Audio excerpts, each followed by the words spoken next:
Well, first of all, thank you for the invite to speak again in Kyiv. I've been here once before, and that was a very interesting and good experience for me. My office is in Amsterdam, which is a much more interesting city than Rotterdam, where I just left 3 years ago. I was born in The Hague, which is the most beautiful city in... One urban delta. But it's one urban delta.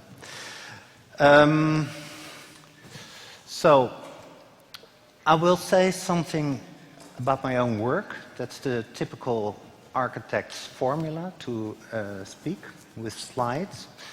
But I will address one particular theme which I find very interesting, which is luxury. The first project that I will show two highly different projects. But the first project that I will show is this art center in Liverpool, in England, which needed a renovation at some point and also an extension. The art center was housed in the very oldest building of Liverpool, a very stately Baroque building. You might say very close, very dignified, very inaccessible. The strange fact was that this very dignified building was used by an underground art center, a very experimental art center. And they managed to have Yoko Ono, the later wife of one of the Beatles, to have her first performance in Europe, actually. And the same goes for Captain Beefheart, very much as underground rock hero, of course. So they paired this very institutional building to a very uninstitutional type of use. And I think they were very aware of, let's say, that hermetic status of the building, and also the hermetic status of underground art scenery. So I think they played a few very interesting tricks in order to get people from Liverpool inside. And the first is absolutely banal. They are one of the few buildings that I know that have free toilets.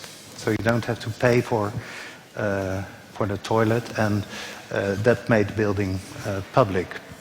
The other thing was that the gardens of the building, you just saw the front courtyard, but especially the rear courtyard had a distinct public status.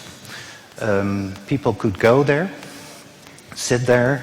They didn't need, and they still don't need to pay for a cup of coffee or whatever. You go there and you meet people.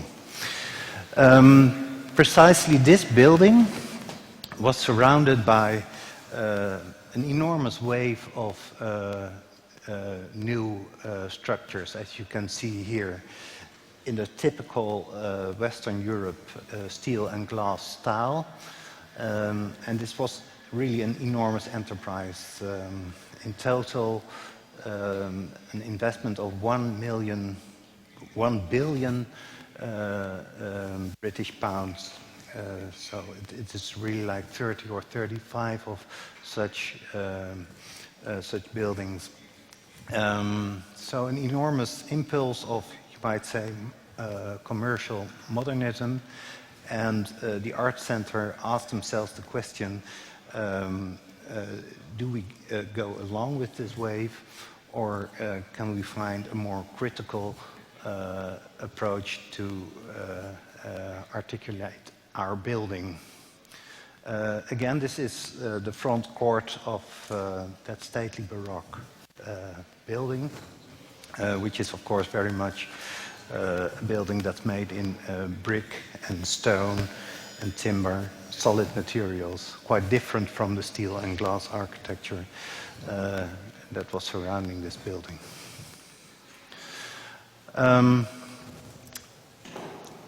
The architect's eye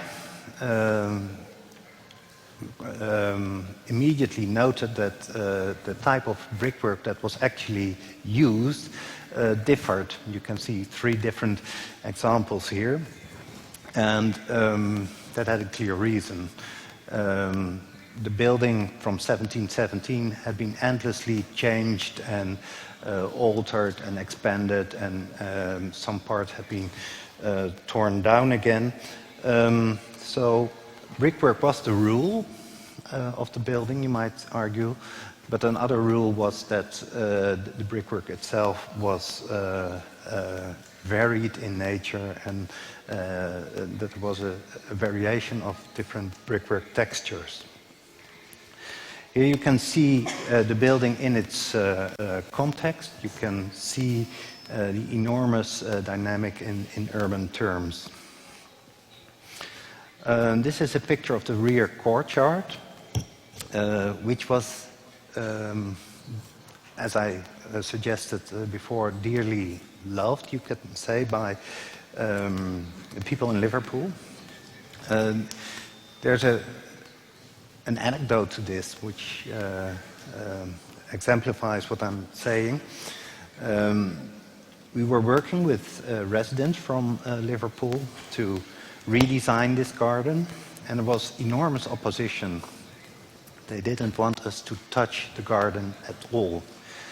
That was, as you can see, not because it was particularly nice, and we had to do something for technical reasons.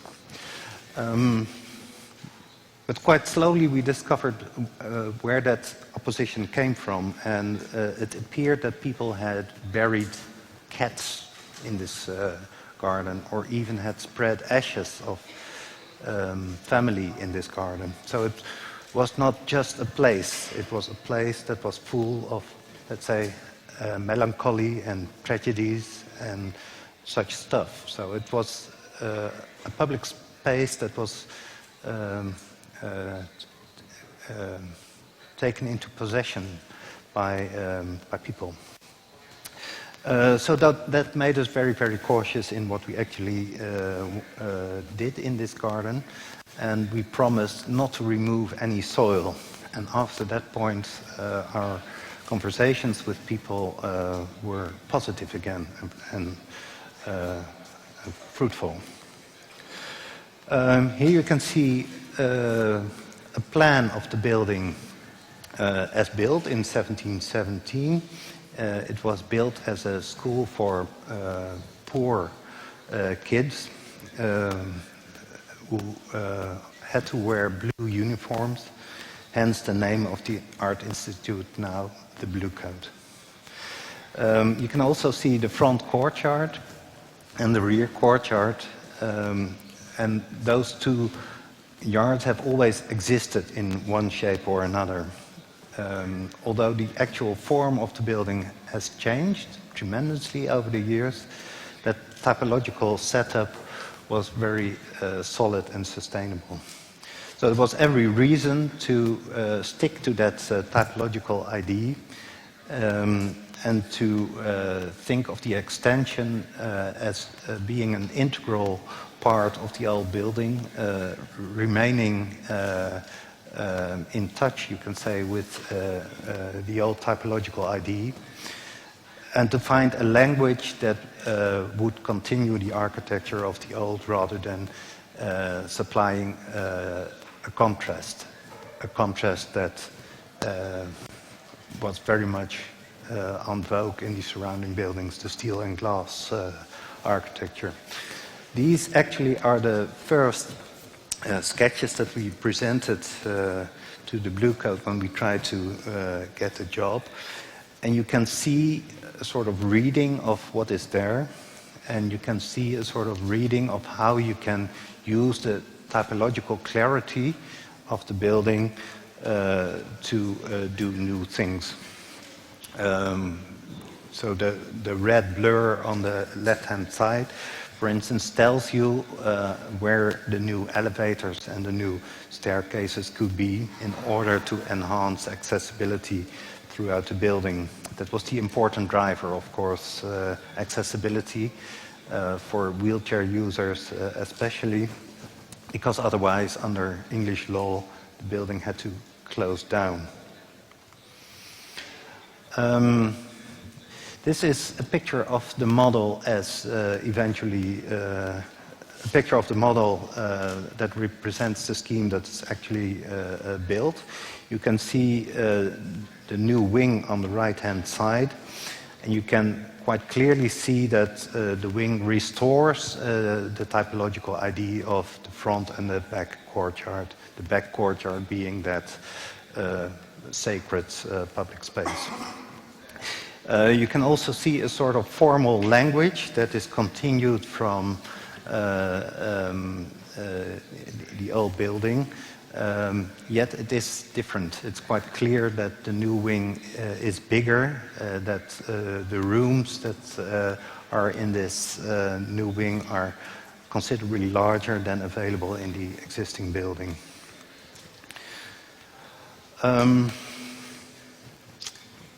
This is more or less the state of the building as we found it.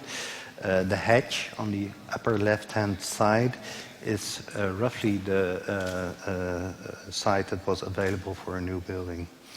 The resolution of the picture doesn't allow you as an audience to read that it's actually a grid of bricks.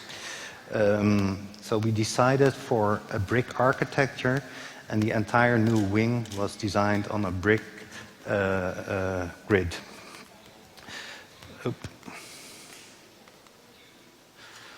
So here's the brick grid. We propose to extend the load-bearing lines of the old building in order to find a very strong continuum. We then said you need certain perforations of those lines, windows, doors, etc. And these perforations exactly match the window patterns opposite the rear courtyard. So it's a very diagrammatical and geometric approach, you might say, probably until this point where you need subdivisions, practicalities, lifts, etc., which then sort of finish the spaces that you actually need for an art institute. Here you can see one of these long load-bearing walls made in brickwork, and of course concrete beams and all that, but a very clear brickwork architecture, you might say, which then later was finished in this way. The brickwork was painted in a very primitive way, so it was painted only once with a line paint, and you can still see the brickwork through it in a way. If you now go back to the Bluecoat, you will see that the walls are being repainted constantly. You see blurs, you see all sorts of relics of old exhibitions, and the building quite slowly gets its old, somewhat gritty appearance back, which I think is a very positive thing. This is a picture of the rear where you can see the new wing, and you can also quite clearly see the architectural motifs that were taken up from the existing architecture. This is the rear courtyard. As you can see, it has become much bigger, architecturally better defined. It is re-landscaped. That had to be done because of sewerage problems. And this space is really always full, full with people who meet there and simply sit and hang out, and some of them aren't even interested in art whatsoever. So it's a public space. The central part of the Bluecoat once was the refectory, the place where the school kids had their meals and also went to the chapel. And that has been transformed in a way into a refectory again. It has become the entrance hall where there is a very small cafe bar if you do want to have some coffee. It's not obliged. A picture of one of the galleries upstairs with the three bay windows that were sticking out into the street, as you could see previously. Looking the other way with the prominent skylights. A bit further down into the building, the same section supplies a small performance space. It's more or less as big as this space, slightly smaller, I think. A performance space where you can have dance performances, theater performances, also gatherings like this. So a very multifunctional space. And here the gallery between the exhibition spaces on the right and the public garden on the left. The main exhibition space, where you can suddenly see a lot of concrete necessary because of the performance space above, and always this deliberate rough texture of materials, of concrete, brickwork, cement floors, the sort of stuff artists feel comfortable with because they can touch the building and make it their own. Even emergency staircases and the balcony in the performance space were designed in this particular language. One of the new access cores in the old building, again made in concrete, where you can see how complicated it was to connect all the different floor levels of a building that has been in a sort of perpetual state of change and transition. So nothing lined up, and this was a very complicated three-dimensional puzzle to solve for us. This very much is the type of pictures that you can take now in the rear garden.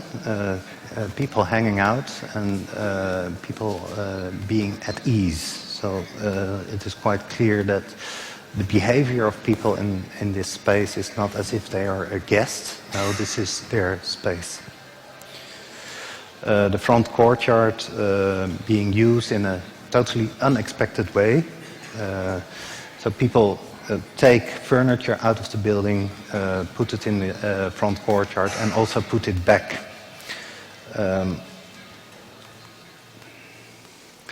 And finally, art spaces like this, very, very simple. This is a studio of a very brilliant painter who makes absolutely lovely work. And that's also part of the building, that art is not just exhibited, it's not just there, it's also produced, which is a very interesting way of making a building accessible in, let's say, more philosophical terms. So more pictures of the rear. And this is probably the point where I would like to expand a bit on this word luxury. I think it's a word that in architecture is very significant. We as architects are, of course, challenged constantly to provide, let's say, a better world And that world, before you know it, is a world that's not in the here and now. Is articulated as being in firm contrast with what we already have. So luxury might mean something that I have that you don't have, and that makes me better. That's one of the connotations, at least. The way I interpret it, the way I try to interpret the word is slightly different and perhaps more modest. I think there can be an enormous luxury in enjoying direct experiences. Let's say the experience of the incredible architecture of this space, which is in a way very refined, of course. It's designed beautifully, yet it is also dusty, imperfect. It shows traces of time. And to me, that is more appealing than enjoying a sort of architecture that is willfully put at a distance from what we know and from what we share as people in a society.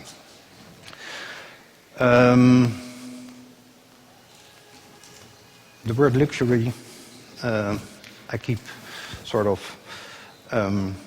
thinking about it, and it really fuels my architecture. The second project I show you is completely different. It's far more modest. It's a simple social housing project, you might argue, in Rotterdam, actually, in the south of Rotterdam, which is a poor area. And as you can see, it is made of brick. At least the facades are finished with brick. And it is a detail of the project, and obviously it's a French balcony with a railing, And it is not a motif that you in Holland would associate with social housing. It is not even a motif that is very Dutch. It's called a French balcony, and that's not for nothing. So it's an idea, of course, stolen from a more, let's say, bourgeois type of French housing. The project that we designed here had, again, like the Bluecoat, a very clear typological setup.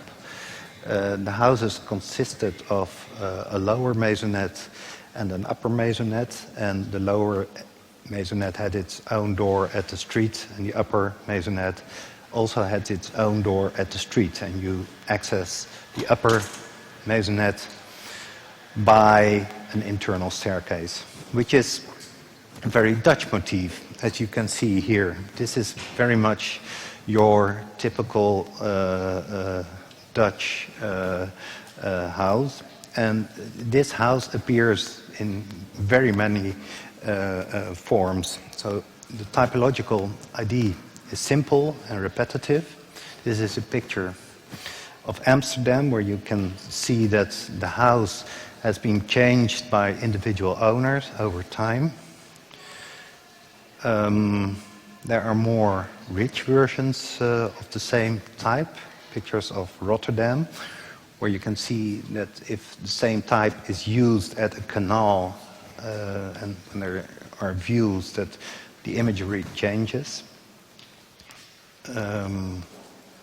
As you can see here as well. There are, of course, very strange elaborations of the same type, where you almost don't recognize the type, yet it is still there. And it's also worth mentioning that the Dutch appreciate this type as something that is, let's say, outdated. So this is a picture of a refurbishment somewhere where you can see that the wall between the two doors is very thin. And I would argue that every student in the Netherlands has lived in such a house and knows about the problem of this tiny wall between the two entrances and what the sound problems might be.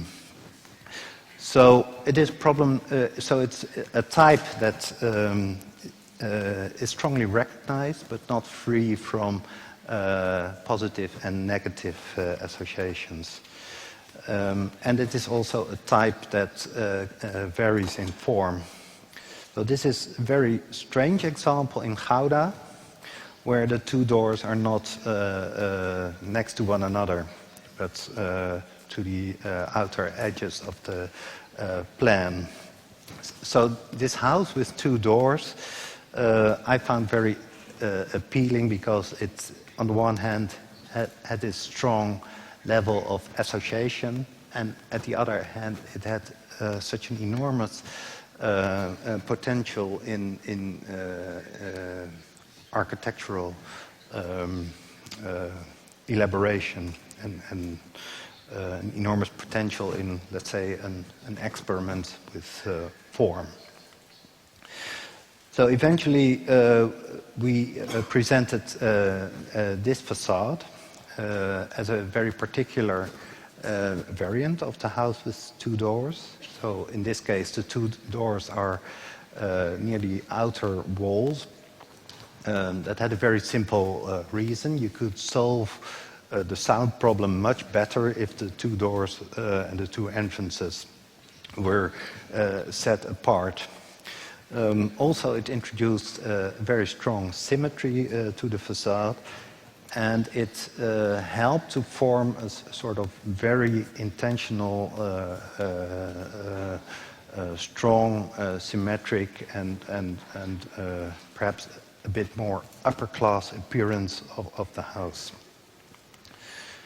I won't explain completely how the typology worked. If you can read plans, you can find out for yourself.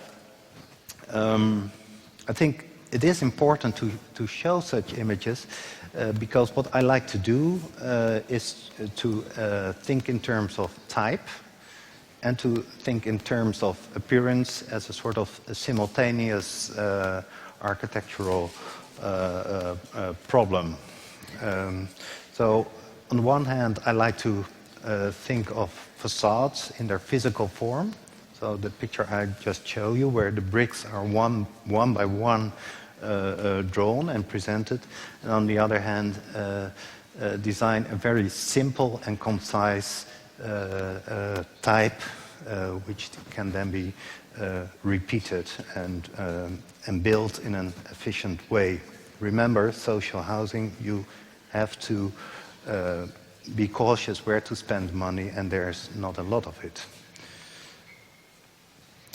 This is the actual site of the project, 2 blocks at Oranjeboomstraat, which was a very distinct avenue running through south of Rotterdam. And just like making, detailed color drawings of facade, we like to make big models. So this is a model this big, just to test the different layers in the facade and how these different layers would work frontally, but also at an angle, because it's street architecture. You almost never see buildings frontally. You tend to see facades at an angle. So this is the result, where you can see that the architecture of the house with 2 doors is matching the reality of the brick architecture that is still left at this avenue.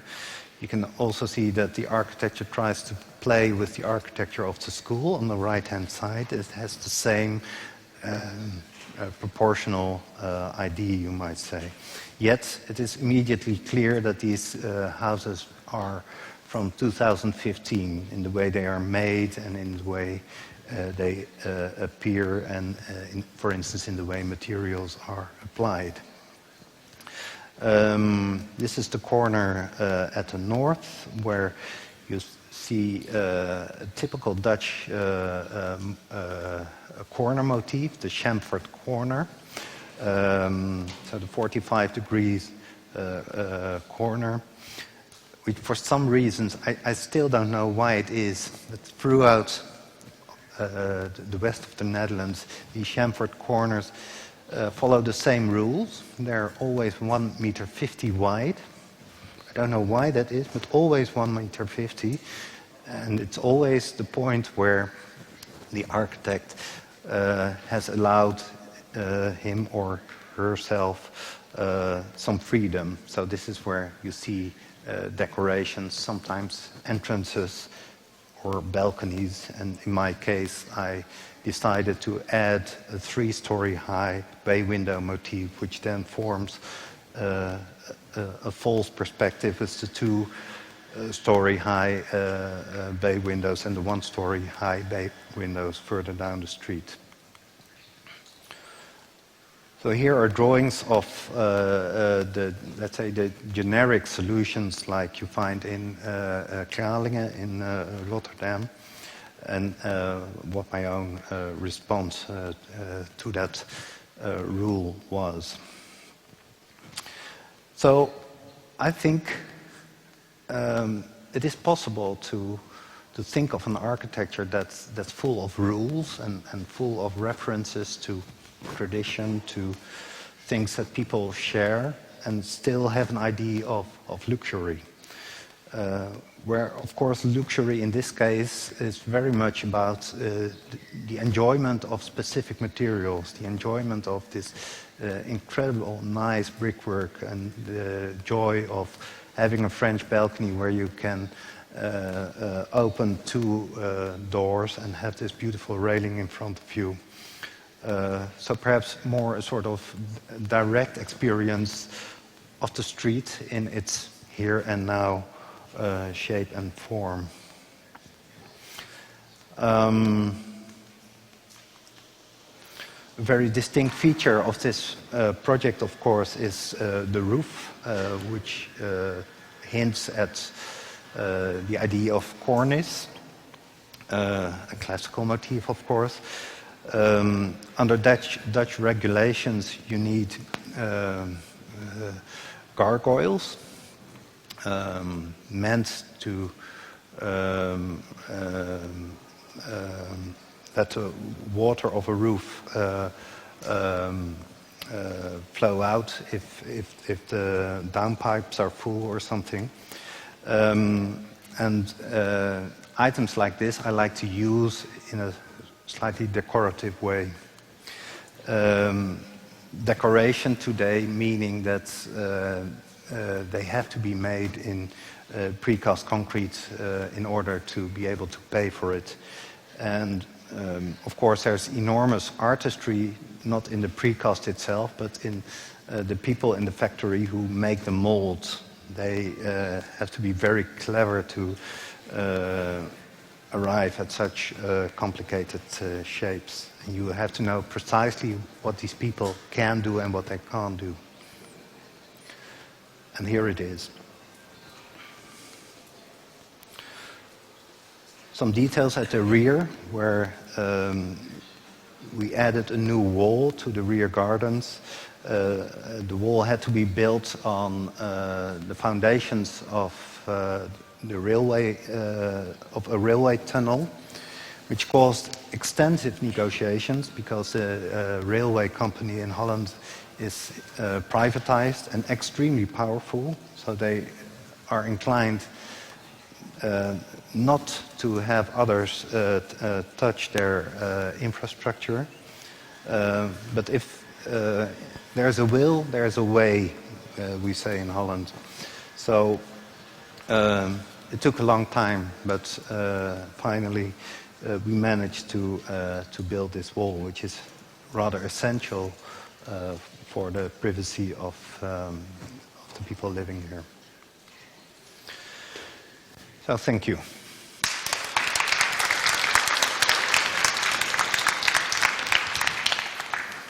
У нас є час буквально на одне-два запитання до першого лектора.